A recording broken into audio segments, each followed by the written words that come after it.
Battered, strangled, and sexually assaulted, Kathryn Louise Odom was found dead in her bedroom. She was stabbed for 19 times and her wrists were bound with the cord of a lamp. With her in the house were her two children, 4-year-old Tasha Odom and 2-month-old Shawn Odom. Tasha was also beaten and was barely alive when she was rushed to hospital. Police began to investigate Kathryn's murder and concluded that she knew her assailant, and their suspicion quickly fell on her brother-in-law Gregory Markwardt, whom Kathryn was afraid of as he was obsessed with her and had made advances toward her in the past.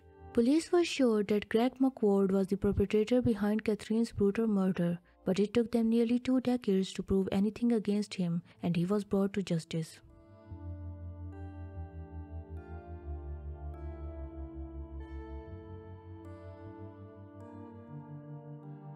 Born on October 25, 1959, Kathryn met the love of her life, Michael Odom, in high school.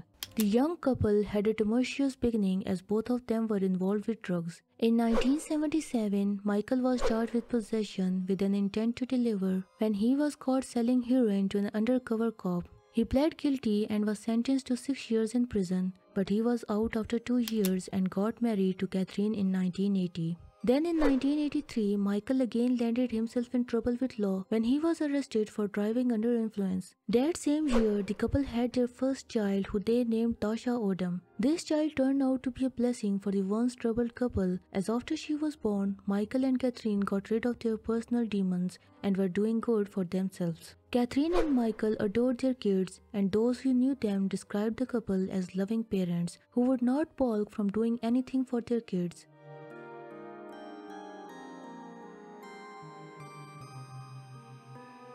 On March 3, 1987, Michael, who was out of town for work, decided to hang out with his friends. To inform Kathryn that he would be late, he called her, but she didn't answer. After trying for a while to get in touch with her, Michael called one of his neighbors and asked him to go check on Kathryn. Tim went to their house and knocked on the door, but no one came out. He looked through the window and saw that all the lights in the house were off save the television. He noticed that something was amiss and decided to notify cops about it. But instead of calling them on their helpline, Tim drove for a few miles until he found an officer whom he took back to Odom's house. The front door of the house was open, and when they got inside, they found 4-year-old Tasha Odom laying on the couch. She was heavily beaten and was barely alive. She was taken to hospital where she remained in coma for 2 days. 2-month-old Shawn Odom was found in his room. Luckily, he was unharmed. Kathryn Odom was found naked in her bedroom. Her wrists were bound with a cord and she had been stabbed 19 times. Her clothes were found in a neat pile on the floor. This and the fact that the front door was unlocked insinuated that whoever killed Kathryn was someone she was familiar with. Police began to investigate and their suspicion fell on victim's husband, Michael Odom, who had stains on the shirt he was wearing that day. The shirt was sent for a test and the stains were revealed to be paint. Kathryn's autopsy revealed that she had been dead for 6 hours before her body was discovered. Michael told authorities that he was at work around that time, and after he took a polygraph, they cleared him as a suspect. Tim Robinson was also suspected, but he had an alibi and also passed a polygraph test. Police asked Tasha about the tragic incident, but the kid was traumatized by the whole ordeal and had head injuries which affected her memory. The only thing she told police was that she had seen a man with blonde hair enter the house. Neither Michael nor Tim Robinson had blonde hair. Police shifted their attention to another man, someone who, according to Kathryn's parents, was the monster who killed their daughter.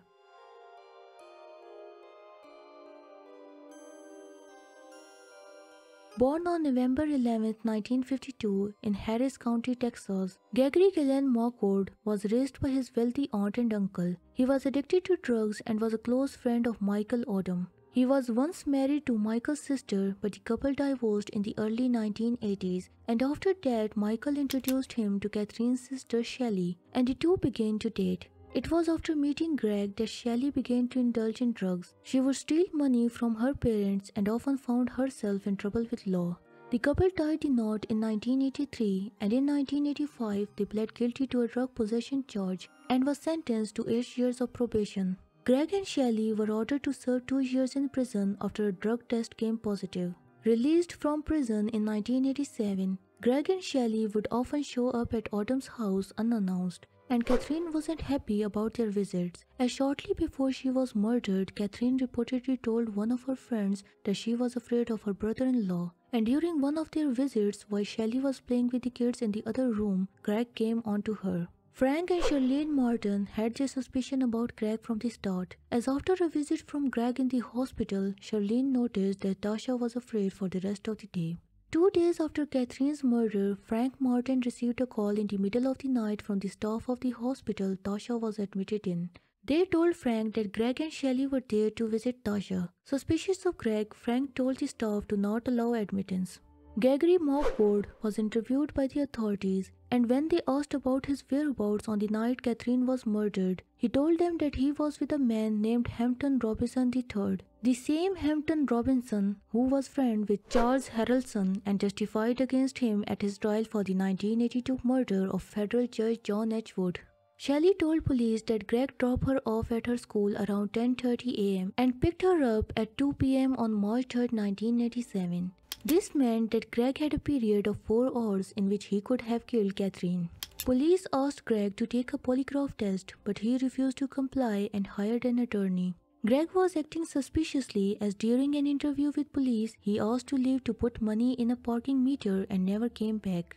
Greg's hair and fingerprints were found all over the Odom's house, but this didn't mean anything as he was a family member and regularly visited the house. Semen found at the scene was tested, but the result wasn't conclusive and prosecutor decided not to charge Greg with the murder of his sister-in-law.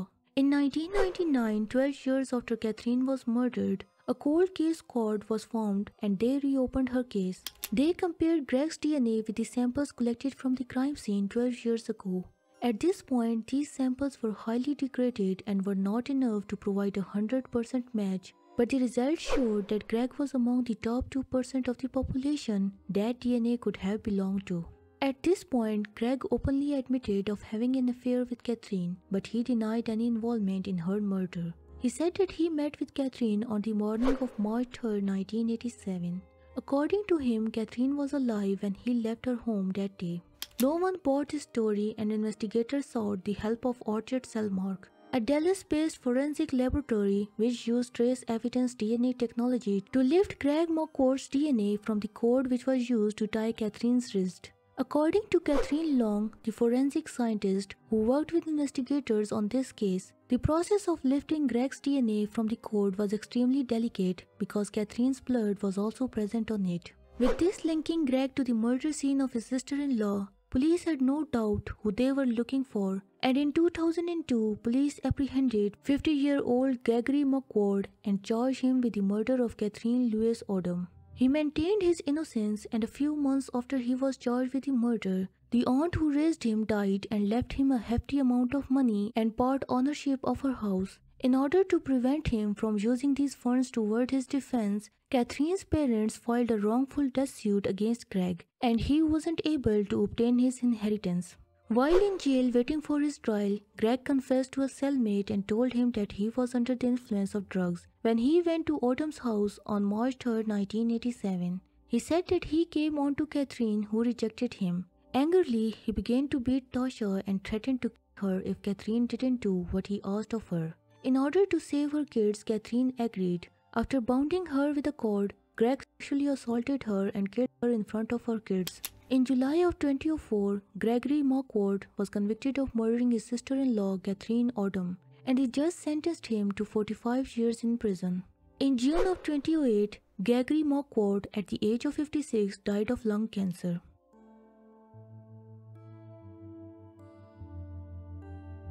Kathryn Louise Odom was laid to rest in Forest Park Westheimer Cemetery. For 2 decades, Kathryn's parents, Frank and Charlene Martin, lived in the pain of losing their beloved daughter, and the fact that the monster who did this to her was living right in front of their eyes and was married to the other daughter made it even worse. In an interview after Gregory Markwardt was convicted for Kathryn's murder, Frank Martin said, "It doesn't bring back Kathy. I will always remember her. It's tough to lose a child, but I thank the good Lord for everything he did."